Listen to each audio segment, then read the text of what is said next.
या देवी सर्वभूतेषु मा चन्द्रघण्टारूपेण संस्थिता नमस्तस्यै नमस्तस्यै नमस्तस्यै नमो नमः। जय माता दी। ओम नमः शिवाय। आज चैत्र नवरात्रि का तीसरा दिन है और आज के दिन माँ चंद्रघंटा की पूजा की जाती है। नवरात्रि का तीसरा दिन माता चंद्रघंटा को समर्पित है। आप सभी भक्तजनों को माता चंद्रघंटा के व्रत की हार्दिक शुभकामनाएं। आप सभी भक्तजनों पर माँ चंद्रघंटा की कृपा सदा सर्वदा बनी रहे। आज की इस वीडियो में आप सुनेंगे नवरात्रि के तीसरे दिन पूजी जाने वाली माँ चंद्रघंटा की संपूर्ण कथा। देवी भागवत पुराण के अनुसार माँ भगवती का यह स्वरूप परम शांति और कल्याणकारी है। माँ के मस्तक पर घंटे के आकार का अर्धचंद्र है, इसीलिए देवी का नाम चंद्रघंटा पड़ा है। इनके शरीर का रंग स्वर्ण के समान चमकीला है और देवी का वाहन सिंह है। देवी की 10 भुजाएं हैं, जिनमें यह कमल, धनुष, बाण, खड्ग, कमंडल, तलवार, त्रिशूल और गदा आदि जैसे अस्त्र और शस्त्र धारण करती हैं। माँ चंद्रघंटा के कंठ में सफेद पुष्प की माला और शीर्ष पर रत्न जड़ित मुकुट विराजमान है। माँ चंद्रघंटा हमेशा युद्ध की मुद्रा में विराजमान रहती हैं। मान्यता है कि देवी के इस रूप की पूजा करने से भक्तों को न केवल अलौकिक शांति प्राप्त होती है, बल्कि इस लोक और परलोक दोनों में परम कल्याण की प्राप्ति होती है। पौराणिक कथा के अनुसार एक बार महिषासुर नाम के एक दैत्य ने स्वर्ग लोक पर आक्रमण कर दिया और उसने देवराज इंद्र को युद्ध में हराकर स्वर्ग लोक पर भी अपना अधिकार कर लिया। युद्ध में हारने के बाद सभी देवता इस समस्या के निवारण के लिए त्रिदेवों यानी कि ब्रह्मा, विष्णु और महेश के पास गए। वहां जाकर देवताओं ने त्रिदेव से बताया कि महिषासुर ने इंद्र, चंद्र, सूर्य, वायु और अन्य देवताओं के सभी अधिकार छीन लिए हैं और उन्हें बंदी बनाकर स्वर्ग लोक पर अपना अधिकार कर लिया है। महिषासुर के अत्याचार के कारण देवताओं को अब धरती पर निवास करना पड़ रहा है। देवताओं की यह बात सुनकर त्रिदेवों को अत्यधिक क्रोध आ गया और उनके मुख से एक ऊर्जा उत्पन्न हुई। इसके बाद यह ऊर्जा कई तरह की खुशबुओं का एक साथ आनंद लेने उसी समय वहां पर देवी चंद्रघंटा ने दैत्यों का वध करके भगवान शिव ने उन देवी की रक्षा करने वाला है। भगवान श्री विष्णु ने चक्र दिया। इसी तरह अन्य देवताओं ने भी माँ चंद्रघंटा को अस्त्र और शस्त्र प्रदान किए। इंद्र ने माँ को अपना वज्र और घंटा प्रदान किया। सूर्यदेव ने माँ को अपना दिव्य तेज और तलवार दी। इसके बाद देवी चंद्रघंटा को सवारी के लिए शेर भी दिया गया। अब माँ चंद्रघंटा अस्त्र शस्त्रों से सुसज्जित होकर महिषासुर से युद्ध करने के लिए निकल पड़ी। माँ चंद्रघंटा का रूप इतना विशालकाय था कि उनके इस स्वरूप को देखकर महिषासुर अत्यंत डर गया। महिषासुर ने अपने असुरों को माँ चंद्रघंटा पर आक्रमण करने के लिए कहा। सभी असुर देवी से युद्ध करने के लिए मैदान में उतर गए। माँ चंद्रघंटा के मस्तक पर विराजमान घंटे की टंकार से न जाने कितने ही असुर मूर्छित हो गए, कितने ही भयभीत होकर भाग गए और न जाने कितने ही असुर सुनने की शक्ति खो बैठे। तब माँ चंद्रघंटा ने देखते ही देखते उन सभी असुरों का संहार कर दिया। महिषासुर अपनी पूरी ताकत के साथ देवी के साथ युद्ध करता रहा और अंत में देवी ने महिषासुर का भी वध कर दिया। यह देखकर देवतागण अत्यंत प्रसन्न हो उठे और उन्होंने आकाश से देवी पर पुष्प की वर्षा की। आकाश में दुदुम्भी बज उठी और इस प्रकार चारों ओर शांति ही शांति छा गई। इस तरह देवी चंद्रघंटा ने देवताओं की रक्षा कर उन्हें स्वर्गलोक की प्राप्ति कराई। तो प्रेम से बोलिए माता चंद्रघंटा की जय। अब आइए सुनते हैं नवरात्र में सुनी जाने वाली तारा रानी की कथा, जिसे सुनने मात्र से माता वैष्णो देवी के आशीर्वाद की कृपा प्राप्त होती है और घर में सुख समृद्धि का वास होता है। राजा स्पर्श माँ भगवती का पुजारी था। दिन रात माता की पूजा किया करता था। माँ ने भी उसे राजपाट, धन दौलत, ऐशो आराम के सभी साधन दिए थे। कमी थी तो सिर्फ यह कि उसके घर में कोई संतान न थी। यही चिंता उसे दिन रात सताती। वो माँ से यही प्रार्थना करता रहता था कि माँ मुझे एक लाल दे, ताकि मैं भी संतान का सुख भोग सकूं। मेरे पीछे मेरा कोई भी नाम लेने वाला नहीं है। कोई तो हो जिससे मेरा भी वंश चलता रहे। माँ ने उसकी पुकार सुन ली।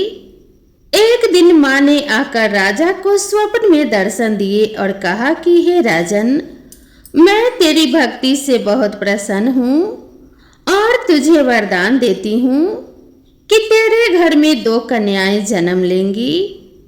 कुछ समय के बाद राजा के घर में एक कन्या ने जन्म लिया।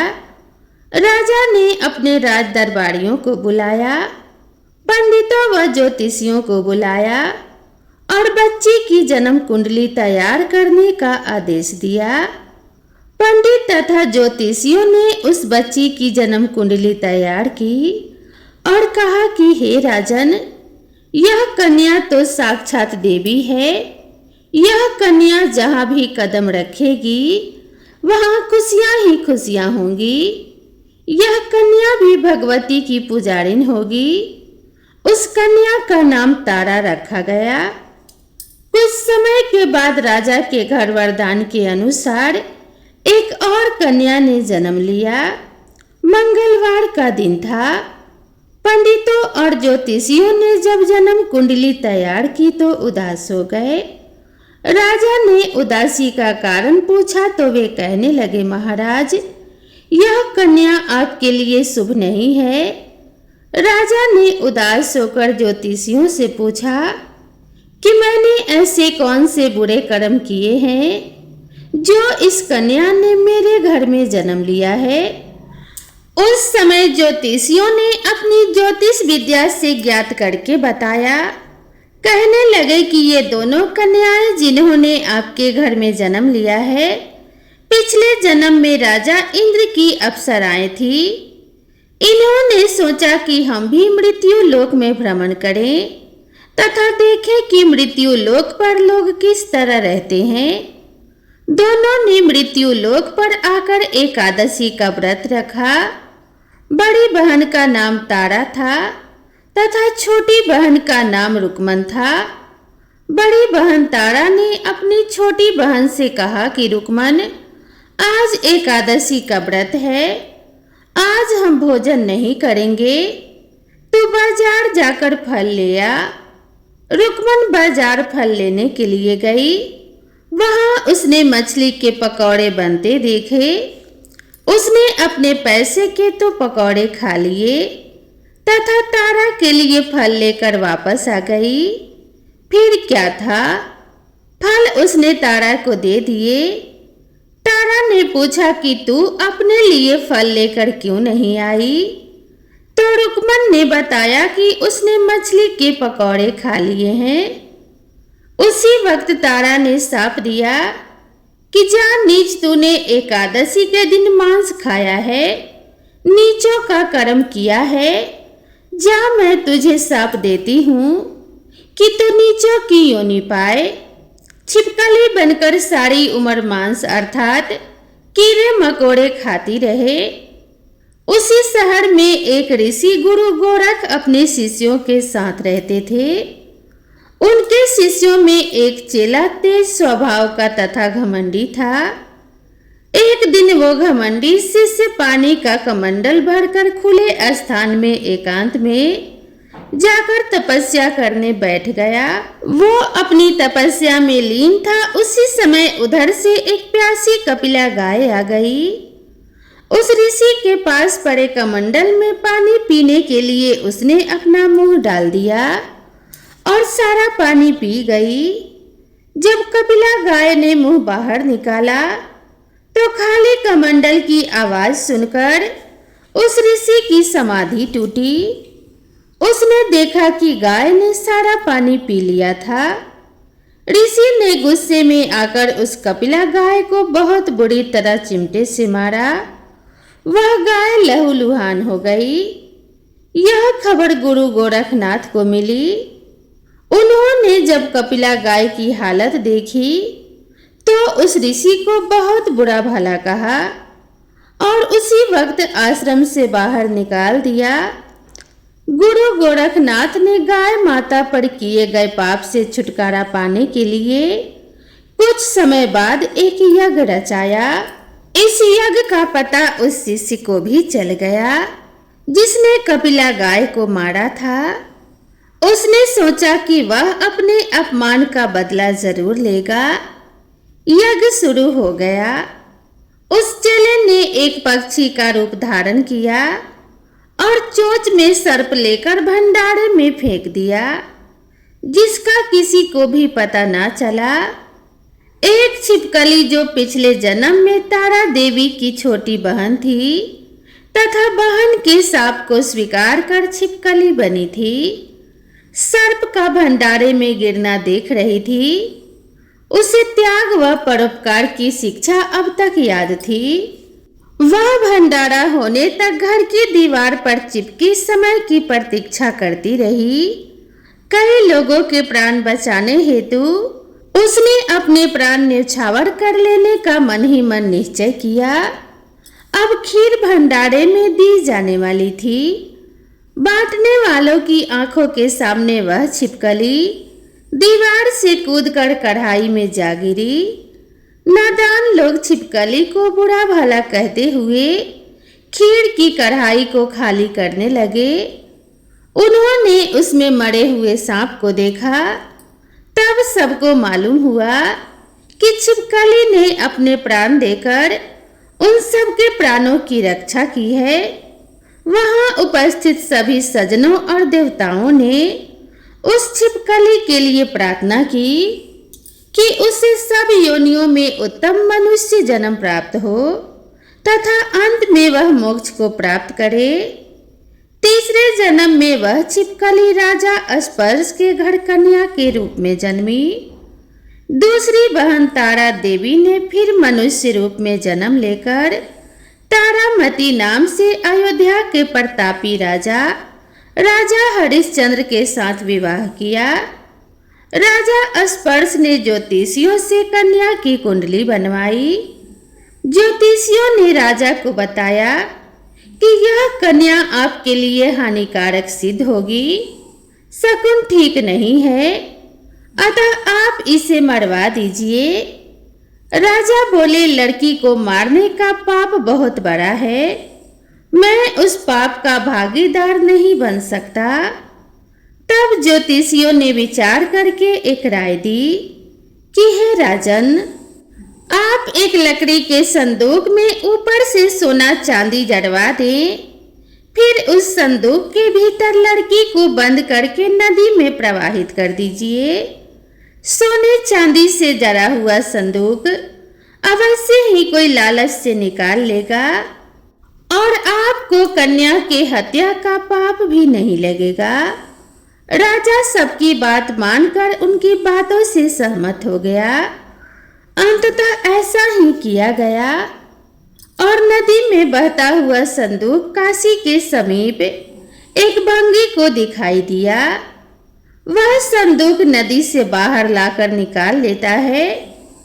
उसने जब संदूक खोला तो सोने चांदी के अतिरिक्त अत्यंत रूपवान कन्या दिखाई दी। उस भंगी की कोई संतान नहीं थी। उसने अपनी पत्नी को वह कन्या लाकर दी तो पत्नी की प्रसन्नता का ठिकाना न रहा। उसने अपनी संतान के समान ही बच्ची को छाती से लगा लिया। भगवती की कृपा से उसके स्तनों में से दूध उतर आया। पति पत्नी दोनों ने प्रेम से कन्या का नाम रुक्को रख दिया। रुक्को बड़ी हुई उसका विवाह हुआ। रुक्को की सास महाराजा हरिश्चंद्र के घर सफाई आदि का काम करने जाया करती थी। एक दिन वह बीमार पड़ गई। रुक्को महाराजा हरिश्चंद्र के घर का काम करने के लिए पहुंच गई। महाराज की पत्नी तारामती ने जब रुक्को को देखा तो वह अपने पूर्व जन्म के पुण्य से उसे पहचान गई। तारामती ने रुक्को से कहा कि हे बहन, तुम मेरे यहाँ निकट आकर बैठो। महारानी की बात सुनकर रुक्को बोली, रानी जी, मैं नीच जाति की भंगिन हूँ, भला मैं आपके पास कैसे बैठ सकती हूँ। तब तारामती ने कहा कि बहन, पूर्व जन्म में तुम मेरी सगी बहन थी। एकादशी का व्रत खंडित करने के कारण मैंने तुम्हें छिपकली की योनि में जन्म लेने का श्राप दिया था और तुम्हें छिपकली की योनि में जाना पड़ा। जो होना था सो हो चुका। अब तुम अपने इस जन्म को सुधारने का उपाय करो तथा भगवती वैष्णो माता की सेवा करके अपना जन्म सफल बनाओ। यह सुनकर रुक्को को बड़ी प्रसन्नता हुई और उसने उपाय पूछा। रानी ने बताया कि माता वैष्णो देवी सब मनोरथों को पूरा करने वाली हैं। जो लोग श्रद्धा पूर्वक माता का पूजन व जागरण करते हैं, उनकी सब मनोकामना माता रानी पूर्ण करती हैं। रुक्को ने प्रसन्न होकर माता की मनौती करते हुए कहा कि हे माता, यदि आपकी कृपा से मुझे एक पुत्र की प्राप्ति होगी तो मैं भी आपका पूजन व जागरण करवाऊंगी। माता ने प्रार्थना को स्वीकार कर लिया। फल स्वरूप 10वें महीने में उसके गर्भ से एक अत्यंत सुंदर बालक ने जन्म लिया। परंतु दुर्भाग्यवश रुक्को को माता का पूजन जागरण कराने का ध्यान न रहा। जब वह बालक 5 वर्ष का हुआ तो एक दिन उससे माता अर्थात चेचक निकल आई। रुक्को दुखी होकर अपने पूर्व जन्म की बहन तारामती के पास गई और बच्चे की बीमारी का सब वृतांत कह सुनाया। तब तारामती ने कहा, तू जरा ध्यान करके देख कि तुझसे माता के पूजन में कोई भूल तो नहीं हुई। इस पर रुक्को को 6 वर्ष पहले की बात याद आ गई। उसने अपराध स्वीकार कर लिया। तत्पश्चात उसने फिर मन में निश्चय किया कि बच्चे को आराम आने पर जागरण अवश्य करवाएगी। भगवती की कृपा से बच्चा दूसरे दिन ही ठीक हो गया।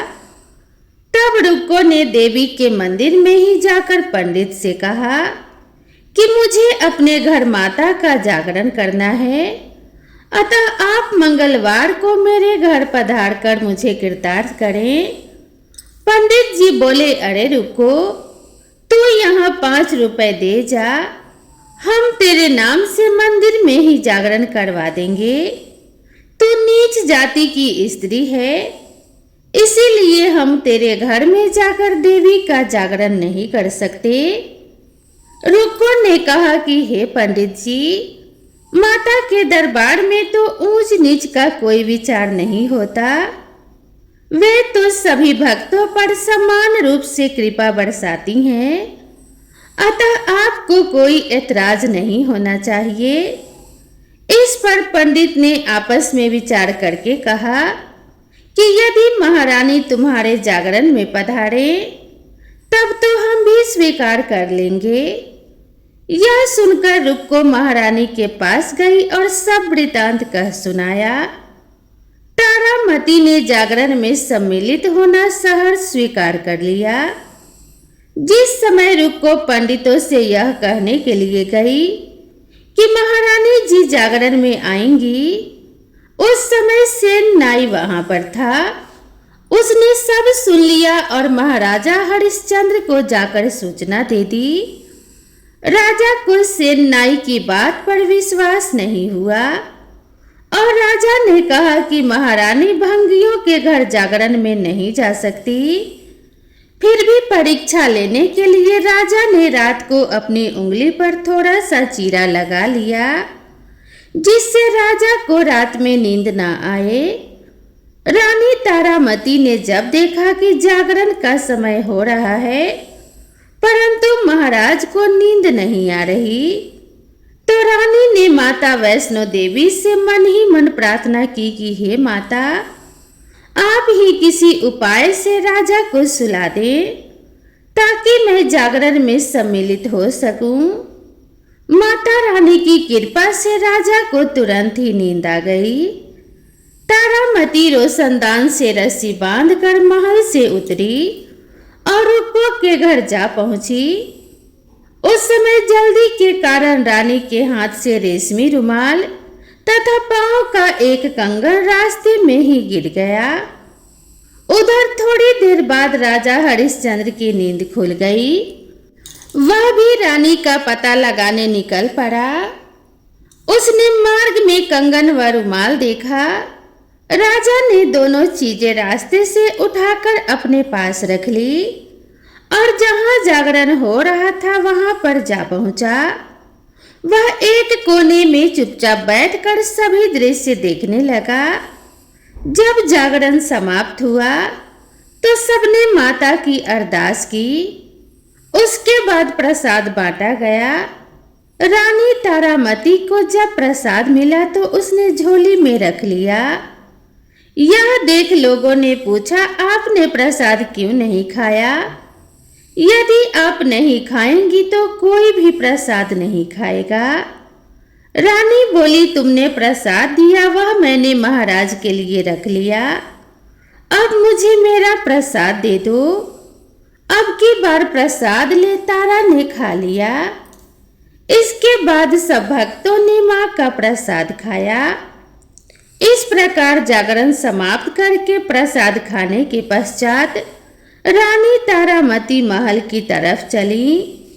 तब राजा ने आगे बढ़कर रास्ता रोक लिया और कहा, तूने नीचों के घर का प्रसाद खाकर अपना धर्म भ्रष्ट कर लिया है और अब मैं तुझे अपने घर में कैसे रखूं? तूने तो कुल की मर्यादा व प्रतिष्ठा का भी ध्यान नहीं रखा। जो तू प्रसाद अपनी झोली में मेरे लिए लाई है उसे खिलाकर मुझे भी तू अपवित्र करना चाहती है। ऐसा कहते हुए जब राजा ने झोली की ओर देखा तो भगवती की कृपा से प्रसाद के स्थान पर उसमें चंपा, गुलाब, गेंदे के फूल, कच्चे चावल और सुपारियां दिखाई दी। यह चमत्कार देख राजा आश्चर्यचकित रह गया। राजा हरिश्चंद्र रानी तारा के साथ महल में लौट आए। वहीं रानी ने ज्वाला मैया की शक्ति से बिना माचिस या किसी पत्थर की सहायता के राजा को अग्नि पर ज्वलित करके दिखाई, जिसे देखकर राजा के आश्चर्य का ठिकाना न रहा। राजा का आश्चर्य और बढ़ गया। रानी बोली, प्रत्यक्ष दर्शन पाने के लिए बहुत बड़ा त्याग होना चाहिए। यदि आप अपने पुत्र रोहिताश्व की बलि दें तो हो सके माता दुर्गा आपको प्रत्यक्ष दर्शन देंगी। आपको देवी के प्रत्यक्ष दर्शन हो जाएंगे। राजा के मन में तो देवी के दर्शन करने की लगन हो गई थी। राजा ने पुत्र मोह त्याग कर रोहिताश्व का सिर देवी को अर्पण कर दिया। ऐसी सच्ची श्रद्धा एवं विश्वास देख दुर्गा माता सिंह पर सवार हो उसी समय प्रकट हो गई और राजा हरिश्चंद्र दर्शन करके कृतार्थ हो गए और मरा हुआ पुत्र भी जीवित हो गया। चमत्कार देख राजा हरिश्चंद्र गदगद हो गए। उन्होंने विधि पूर्वक माता का पूजन करके अपने अपराधों की क्षमा मांगी इसके बाद सुखी रहने का आशीर्वाद दे माता अंतर ध्यान हो गई। राजा ने तारा रानी की भक्ति की बहुत प्रशंसा करते हुए कहा कि हे तारा, मैं तुम्हारे आचरण से अति प्रसन्न हूँ। मेरे धन्य भाग जो तुम मुझे पत्नी के रूप में प्राप्त हुई। आयु पर्यंत सुख भोगने के पश्चात राजा हरिश्चंद्र, रानी तारा एवं रुकमन और भंगिन तीनों ही मनुष्य योनि से छूटकर देवलोक को प्राप्त हुए। तो प्रेम से बोलिए जय माता दी। हे माता रानी, जैसे आपने तारा रानी और उनके बहन पे कृपा की, उसी प्रकार की कृपा अपने सभी भक्तों पर बनाए रखना और अपनी कृपा से सभी का कल्याण करती रहना। माता रानी की सदा जय हो। ऐसा अपने भक्तों के मन में विश्वास पैदा करना कि उनका विश्वास कभी न डगमगाए और वे हमेशा सच्चाई और अच्छाई के रास्ते पर चलती रहे। माता रानी की कृपा से सभी भक्तों का सदा कल्याण हो। इसी कामना के साथ आप सभी से विदा लेते हैं। मिलते हैं अगले अध्याय और अगले वीडियो में। तब तक के लिए आप सभी भक्तों से विदा लेती हूँ। साथ ही आप सभी भक्तों से निवेदन करती हूँ कि अगर आपको यह वीडियो पसंद आई हो तो वीडियो को एक लाइक जरूर करें और अगर आप मेरे चैनल पर पहली बार आए हैं तो चैनल को सब्सक्राइब करना ना भूलें। तो दोस्तों, मिलते हैं इसी तरह के नेक्स्ट वीडियो के साथ। तब तक के लिए राधे राधे।